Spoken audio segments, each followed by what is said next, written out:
After her father's funeral, a little girl was kicked out by stepmother, but the millionaire arrived and said this. The rain hadn't stopped since morning. Dark clouds hung over the small cemetery, as though the heavens themselves were mourning the loss of a good man. 10-year-old Emily clutched a single white rose in her hand, standing alone beside the freshly covered grave of her father. Her big brown eyes brimmed with tears, but she tried to be strong. Her father always told her to hold your head up, no matter what. He had been her only parent since her mother's passing years ago, her rock, her protector, her world. And now, he was gone. The funeral had ended, and people drifted away. Only her stepmother, Linda, lingered a short distance away, arms crossed tightly as though she was inconvenienced by grief itself. Emily took one last look at the grave before whispering, "Goodbye, Daddy. I'll make you proud." She turned, expecting to go home, but Linda's cold voice stopped her in her tracks. "You're not coming back with me," Linda said sharply, her lips curling into a frown.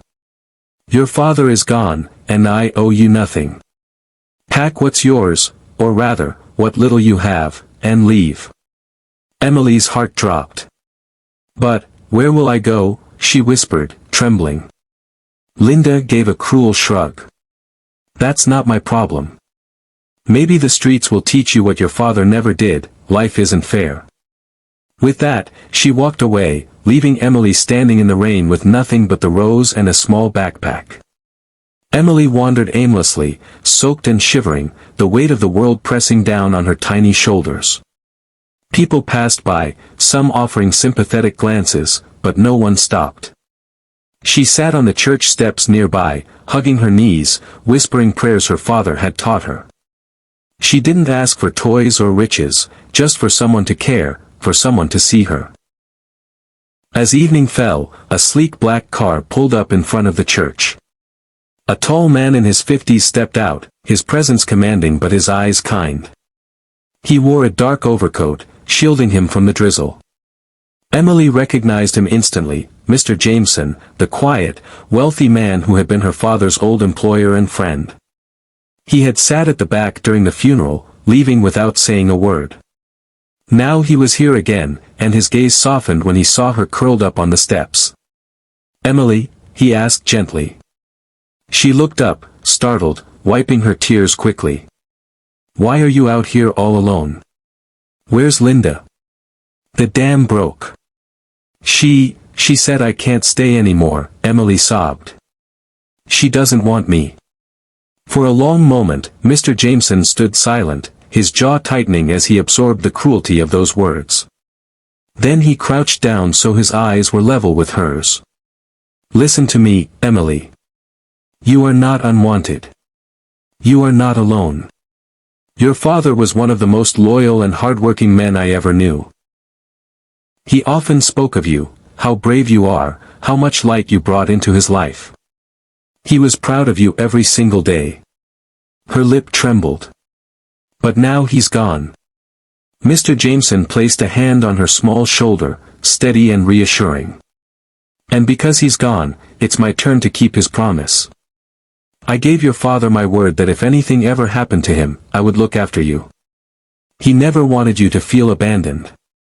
So from this moment on, you're coming with me." Emily's eyes widened in disbelief.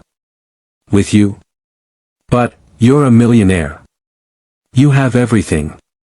Why would you want me?" He smiled warmly, his voice firm yet tender.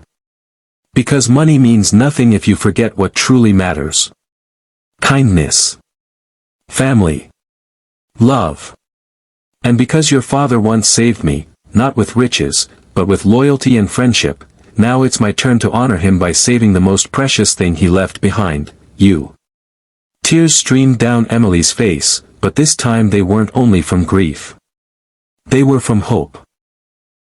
For the first time since her father's passing, she felt the warmth of safety return. Mr. Jameson stood and extended his hand. "Come on, Emily. Let's go home." She hesitated only for a second before placing her small hand in his.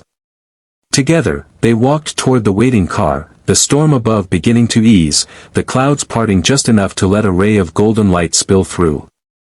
In the days that followed, Emily discovered what true compassion could build.